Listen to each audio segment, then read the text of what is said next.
நம பார்வதீபதையே அரகர மகாதேவா. அன்பார்ந்த பக்தி ஒளி நேயர்களுக்கு சுவாமிநாத அனந்த கோடி நமஸ்காரங்கள். சிற்றம் சிறுகால வந்துள்ளை சேவித்து புற்றாதிருபடி சொல்லாமல் போவாயோ அன்றுதான் கோவிந்தா. இற்றைக்கும் ஏழேர் பிறவிக்கும் தன்னூர் உற்றாவே ஆமாம் உனக்க செய்வோம். இந்த பெருமாளை பாசுரங்கள் பாடுறாங்க. இந்த புரட்டாசி மாசம் இருக்கு பார்த்தீங்களா, அருமையான மாதம். கோவிந்தா கோவிந்தா கோவிந்தா. என்ன அப்படின்னா, கோவிந்தா என்ற நாமம் என்ன தெரியுமா உங்களுக்கு? சுவாமிக்கு காதுல மங்களகரமான ஒரு வார்த்தை. என்ன அப்படின்னா, பெருமாள் புரட்டாசி மாசம் நம்மளை கவனிச்சுட்டே இருக்கார். மற்ற மாசம்லாம் கவனிக்கிறாரோ இல்லையோ, இந்த புரட்டாசி மாசம் நம்மளோட தான் இருக்கார் பெருமாள். எப்படி இருக்கார்? ஆனந்தமா இருக்கார். ஆனந்தமானந்தம் ஆனந்தமே ஆனந்தமானந்தம் ஆனந்தமே. ஏன் அப்படின்னா, இந்த புரட்டாசி மாதத்துல என்னென்ன கிடைக்கும் தெரியுமா? செல்வம் பெருகும், பணம் வரும். அடுத்தது, வாழ்க்கையில உயர்ந்த நிலைமைக்கு கொண்டு வைப்பார் பெருமாள். அடுத்ததாக, எல்லாருக்கும் இப்ப பெரிய கஷ்டமே கல்யாணம் ஆகலேன்னு தான். சுவாமி கல்யாண கோலமாக நிற்பார். என்ன இந்த புரட்டாசி மாசம் அப்படின்னா, பெரிய பாக்கியமான மாசம். மார்கழியை விட சிறந்தது புரட்டாசி. இந்த புரட்டாசி மாசத்துல ஒரு முக்கியமான தத்துவம் என்ன தெரியுமா? நல்லா கூர்ந்து கேளுங்கள். எந்த ஊர்ல பெருமாளுக்கு திருக்கல்யாணம் நடக்குதோ அந்த கல்யாணத்துல நம்ம போய் முதல்ல நின்னுணும். நம்மளால முடிந்த அளவுக்கு அந்த கல்யாணத்துல போய் சேரணும். யாரையும் கேட்காதீங்க. ஒரு கோயில்ல கல்யாணம் நடக்குதுன்னா நேர கோயில் நிர்வாகத்துல போங்க. சாமி, என் பையனுக்கு கல்யாணம் ஆகல, இந்த கல்யாண உற்சவத்துல இருந்தா நான் கல்யாணம் ஆகும்னு சொல்றாங்க, என்ன பண்றது? உங்களால முடிஞ்சது செய்யுங்க. அப்படின்னா நீங்க சுவாமிக்கு வேஷ்டி புடவை வாங்கி கொடுக்கலாம், திருமங்கல்ய வாங்கி கொடுக்கலாம், கல்யாண சீர்வரிசைகள் செய்யலாம். இப்படி நிறைய செய்யக்கூடிய விஷயம்தான் புரட்டாசி மாசத்துல திருக்கல்யாண வைபவம். அடுத்தது, சுவாமி எனக்கு குழந்தை பாக்கியமே இல்லை, நான் என்ன பண்றது? கிருஷ்ணா கிருஷ்ணா கோவிந்த கிருஷ்ணா கிருஷ்ணா கிருஷ்ணா ராதே கிருஷ்ணா கிருஷ்ணா கிருஷ்ணா கோவிந்த கிருஷ்ணா. இப்படியே அந்த குழந்தை கையை தட்டி தட்டி நம்ம பாடணும். அந்த குழந்தை பாக்கியத்தை கொடுக்கக்கூடியவன் ஸ்ரீனிவாசன். எல்லாம் இல்ல எம்பெருமான் ஏழுமலையான். புரட்டாசி மாசம் எல்லாம் திருப்பதி தான்.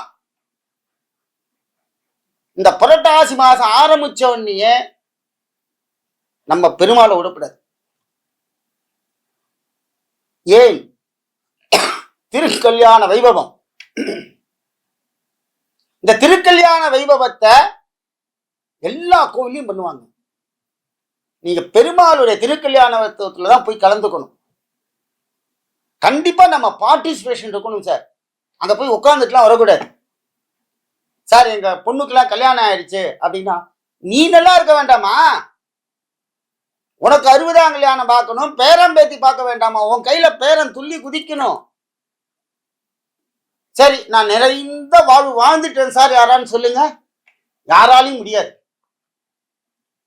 ஏதோ ஒரு இன்னல் அவன்கிட்ட வந்துட்டு.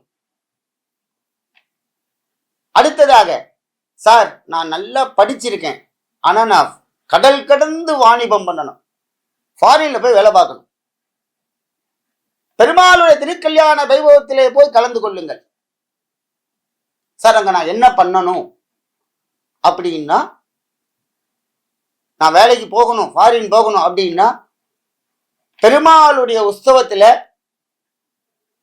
நல்ல சுவாமிக்கு வஸ்திரங்கள்லாம் வாங்கி கொடுத்து இனிப்பு பலகாரங்கள்லாம் பண்ணி கோவில போய் கேட்கணும். நிர்வாகத்துல அவ அரேஞ்ச்மெண்ட் பண்ணுவா. அடுத்ததாக, குழந்தை பாக்கியம். கோவில்ல திருக்கல்யாணம் ஏன் இந்த ஸ்பெசிஃபைடா இந்த புரட்டாசி மாசத்துல திருக்கல்யாணம் பண்றோம் அப்படின்னா, அன்னதான வைபவத்தை செய்யுங்கள். என்ன அன்னதானம்? நிர்வாகத்துல கேட்கணும். ஒவ்வொரு நிறைய ஊர்ல திருக்கல்யாணம் பண்ணுவாங்க. அப்படி கோயில்ல பண்ணலையா, நீங்க போய் வாலண்டரியா கேளுங்க. சாமி, புரட்டாசி மாசம் புதன் ஞாயிற்றுக்கிழமை இல்ல சனிக்கிழமை நீங்க இந்த கோயில்ல திருக்கல்யாணம் நடந்திருக்கா, யாராலும் பண்ணா நாங்க நடத்தி கொடுக்குறோம் சார் அப்படின்னு சொல்லுவாங்க. சில கோயில்ல வருமானம் கிடையாதும்பாங்க.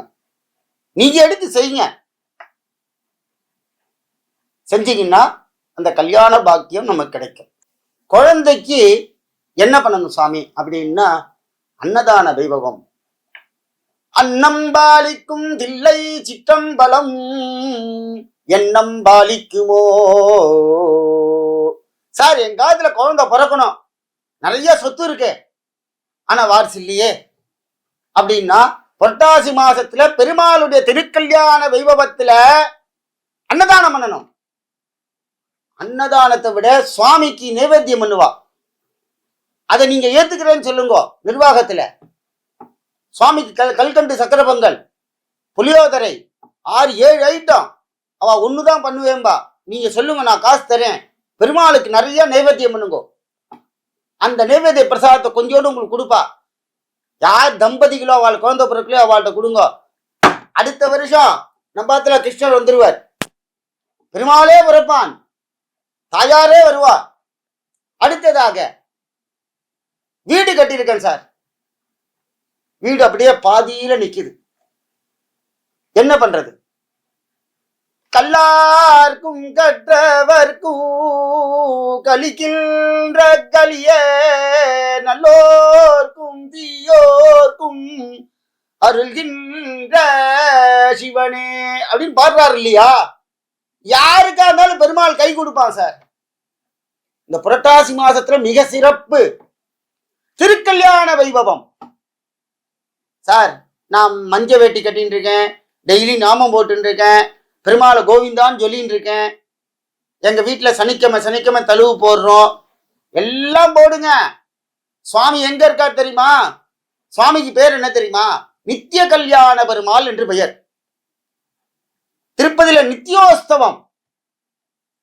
சுவாமிக்கு கல்யாணம்னா ரொம்ப பிடிக்குமா, அதுவும் பெருமாளுக்கு ரொம்ப பிடிக்கும். அந்த திருக்கல்யாணத்துல ஊஞ்சல் ஆடுவா. சுவாமி 2 தாயார் அப்படியே பாப்பாராம், தாயாரோட சந்தோஷமா இருப்பாளாம். என்ன சொல்றார்? பாலாலே காலம்பி பாலாலே காலம்பி பட்டாலே துடைத்து. அந்த ஊஞ்சல் சேவையில பெருமாள் அவ்வளோ ஆனந்தப்படுறார். மறந்துடாதீங்க, கல்யாண உற்சவத்துல நீங்க கலந்துக்கணும். புரட்டாசி மாசம் நீங்க என்ன வேணா பண்ணுங்க, வீட்டுல தழுவு போடுங்க, இலையில சுவாமிக்கு படையல் போடுங்க, பெருமாளை கூப்பிடுங்க, எல்லாம் பண்ணுங்க. பெருமாளுடைய கல்யாண உற்சவம் எந்த ஊர்ல நடக்கிறதோ புரட்டாசி மாசத்துல விடாதீங்க. சார், எங்க வீட்டுல என்ன வருமானம் வந்தாலும் நிக்க மாட்டேங்குது சார். தரித்திரம், எவன் விட்ட சாபமோ, ஏ ஜன்ம பாபமோ, எவடி சாபமோ, ஸ்ரீராமா ஸ்ரீராமா அப்படின்னு பாடுறாரு இல்லையா? ராமனை பாடுறார், காட்டுக்கு போறார் ராமன். என்ன ராமா, இப்படி ஒரு பாபம் வந்துட்டே உனக்கு, அப்பா அம்மாலாம் விட்டுட்டு போறியே, ஏ ஜென்ம பாபமோ ஏ வழி சாபமோ. அதே மாதிரி நம்பாத்துல நிறைய சம்பாதிக்கிறோம், தரித்திரம். தம்பதிகளா பிரிஞ்சு இருக்கா, என்ன பண்ணணும்? தரித்திரம் போக புரட்டாசி மாசம் திருக்கல்யாண வைபவத்துல பெருமாள் உங்களுடைய வேஷ்டியை கட்டிக்கணும், தாயார் உங்க புடவைய கட்டிக்கணும். பாருங்க, தரித்திரம்லாம் ஓடி போயிடும். அடுத்தது, சார், நாங்க கல்யாணம் ஆகி 10-15 வருஷம் அது பிரிஞ்சிருக்கோம். கல்யாணம் ஆனதுல இருந்து பிரிஞ்சிருக்கேன் சார், சேரவே மாட்டேங்கிறான். ஆனா அவளுக்கு ஒரு குழந்தை மட்டும் பிறந்துருக்கு. எப்படி வாழை சேர்க்கிறது? என் செய்யும் வினைதான் என் செய்யும் நவகோல் என் செய்யும் வினைதான் என் செய்யும். சார் நவக்கிரகங்கள்ல பயப்படும் சார். பெருமாள் திருக்கல்யாணம், மீனாட்சி கல்யாணம்னா அப்புறம்தான். சீனிவாசனுடைய கல்யாணம். இந்த கல்யாணத்துல பிரிந்த தம்பதிகள் ஒன்று கூடணும்னா சுவாமிக்கு கோவில்ல கேளுங்க, அலங்காரத்துக்கு என்ன நகை வேணும்னு கேளுங்க. சார் தங்கெல்லாம் இப்ப விற்கிற விலைக்கு யாரும் வாங்கி தர முடியாது. கோவில்ல கேளுங்க. சுவாமிக்கு அந்த கல்லு வச்ச நகைலாம் நிறைய வச்சிருப்பா, கிரீடம் வச்சிருப்பா. கேளுங்க பெருமாள்கிட்ட. அங்க கோயில்ல நிர்வாகத்தையோ இல்ல ஐயரையோ போய் கேட்டீங்கன்னா என்ன நகை வேணும் சார், எங்க தம்பதிகள்லாம் ஒன்று கூடணும். ஆத்துக்கார ஆம்படியாலுமே பேசிக்க மாட்டா, ஆனா பிரிஞ்சிருப்பா. சுவாமிகிட்ட போய் நகை வாங்கி கொடுங்க. அலங்கார பூஷணா கிருஷ்ணானி அலங்கார பூஷணா. பாகவதர்கள் பாடுறாங்க, கண்ணன் அவ்வளோ அழகு, என் சீனிவாசன் அவ்வளோ அழகு, நகை போட போட ஜொலிப்பான். அப்ப என்ன ஆகும்னா அங்கே எம்பெருமான் மனசு அப்படியே குளிர்ந்து ரெண்டு தம்பதிகளை ஒன்னாக்கிடுவார். இது சீனிவாச கல்யாணத்துல செய்யுங்க. சீனிவாச கல்யாணம் அவ்வளோ உயர்ந்தது. பெருமாளுடைய இந்த புரட்டாசி மாசம் ஃபுல்லா பெருமாளை நினைக்கணும். எங்க திருக்கல்யாணம் பண்றாங்கன்னு கேளுங்க. பெருமாள் கல்யாணம் மிக மிக உயர்ந்தது. ஏன் அப்படின்னா இங்கே எம்பெருமான் மாங்கல்யத்தை நல்ல ஸ்ட்ராங் பண்ணி கொடுக்கிறார். சர்வமங்கள மாங்கல்யே சிவே சர்வாப்த சாதகே சரண்யே திரம்பகே கௌரி நாராயணி நமோஸ்துதே. கடைசியில் எங்க கொண்டு அர்ப்பணம் பண்றா பாருங்க அந்த மந்திரம். மகாதேவியா இருக்கக்கூடிய சீதா பிராட்டி, மகாதேவியா இருக்கக்கூடிய ஸ்ரீதேவி பூதேவி பிராட்டியார்க்கு கொண்டு கொடுக்கிற. அம்பாள் காப்பாத்துறாளா மாங்கல்யத்தை. ஏன் கல்யாணம் ஆகலே வருத்தப்படுறீங்க? ஏன் குழந்தை பிறக்கல வருத்தப்படுறீங்க? ஏன் ஃபாரின்ல வேலை கிடைக்கல வருத்தப்படுறீங்க? குழந்தைகள் படிப்பு. எம்பெருமான் ஸ்ரீனிவாசன் அயக்ரீவனாக அங்க உட்கார்ந்துக்கிறான். சுவாமி என்ன பண்றது அப்படின்னா நிறைய சீர்வரிசைகள் வாங்கி கொடுங்க. ஏதோ ஒண்ணு அந்த கல்யாணத்துல நீங்க பென்சில்லாவோட வச்சு குழந்தைகளுக்கு கொடுக்கலாம், படிப்பு நிறைய வரும், பெருமாள் சந்தோஷப்படுவானா. இப்படி ஒரு கல்யாண பாக்கியம் எவ்வளவு ஆனந்தமா மக்கள் பண்றார்கள் அப்படின்னு பெருமாள் புரட்டாசி மாசத்துல கோலாகலமாக உள்ளார்.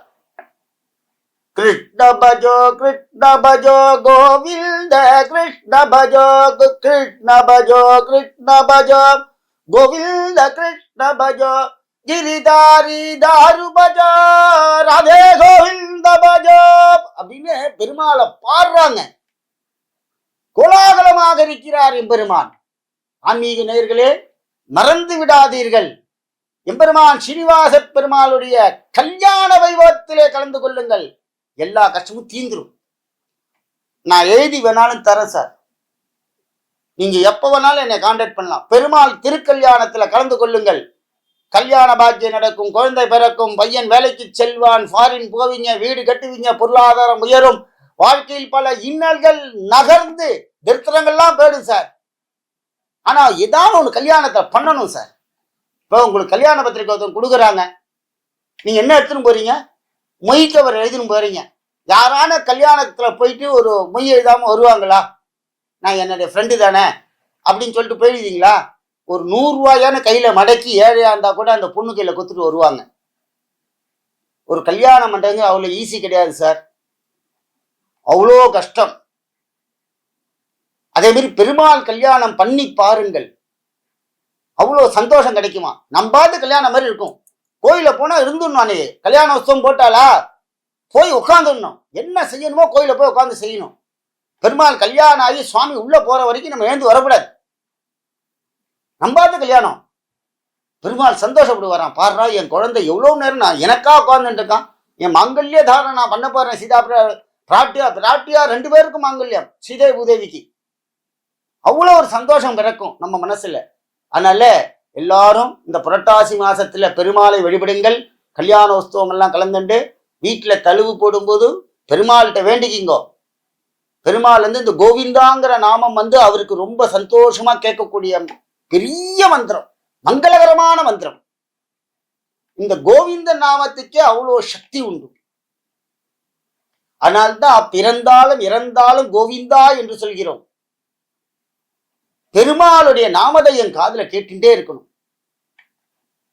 அப்படிப்பட்ட இந்த கோவிந்த நாமம் நீங்க பார்த்தீங்கன்னா மற்ற மாசம்லாம் இந்த ஆவணி மாசம் சொல்லிட்டா இல்ல ஐப்பசி மாசம் சொல்லிட்டான்னு சொல்ல மாட்டான். இந்த புரட்டாசி மாசம் பார்த்தா நாமத்தை போட்டுண்டு நல்ல வேட்டியை மாத்திண்டு மாமிசம் சாப்பிடாம அந்த பெருமாள் பேர்ல எவ்வளோ ஒரு பக்தி. நம்ம எவ்வளோக்குள்ள பெருமாளை வழிபடுகிறோமோ பெருமாள் நம்மளுடன் ஆதரித்திருப்பார். ஆன்மீக அன்பர்கள் எல்லோரும் இந்த கோவிந்த நாமத்தை சொல்லி கோவிந்த பெருமாளுடைய விசேஷமான இந்த ஸ்ரீனிவாசனுடைய திருக்கல்யாணங்கள் எங்கெங்க நடக்கிறதோ அங்கெல்லாம் சென்று, சுவாமி இந்த கோயில நடக்கவே இல்லை, ஆனா சுவாமி இருக்காரு, என்ன பண்ண, கோவில் நிர்வாகத்தை கேளுங்க, நீங்களே வருஷா வருஷம் எடுத்து நடத்துங்கள். கல்யாணம் சொன்னா எல்லாரும் கண்டிப்பா ஒவ்வொன்றும் செய்வாங்க. ஆமா, நீங்க பூக்கு ஏத்துக்குங்கோ, நீங்க இந்த மாதிரி பழத்துக்கு வாங்கி கொடுங்கோ, நீங்க இந்த மாதிரி அன்னதானம் பண்ணுங்கோ, சுவாமிக்கு வஸ்திரம் நீங்க வாங்கி கொடுங்கோ, ஒவ்வொருத்தட்டும் ஒன்றும் சொன்னேன்னா எல்லாரும் இந்த கல்யாண உற்சவத்துல நடத்தி பெருமாளுடைய கல்யாண வைபவத்தை கண்டுகளிக்கலாம். அதனால எல்லாரும் இந்த கல்யாண வைபவம் எல்லாம் கலந்துட்டு புரட்டாசி மாசம் விரதங்கள்லாம் இருந்து தழுவு போட்டு பெருமாள் நாமத்தை சொல்லாமல் இருக்காதீர்கள். புரட்டாசி 1ஆம் தேதியிலிருந்து ஆரம்பிச்சிடணும். கோவிந்தா கோவிந்தா கோவிந்தா அப்படின்னு சதா சர்வ காலமும் கோவிந்த நாமத்தை சொல்லிடலாம். திருப்பதியில் இருக்கக்கூடிய எம்பெருமான் கண்டிப்பா இந்த கோவிந்த நாமத்துக்கு செவி சாய்ப்பான். ஆன்மீக எல்லோரும் இந்த புரட்டாசி மாதத்திலே பெருமாளை வழிபட்டு நலமுடன் இருக்க பிரார்த்திக்கிறோம். கோவிந்தா கோவிந்தா கோவிந்தா கோபிகா ஜீவனஸ்மரணம் கோவிந்தா கோவிந்தா.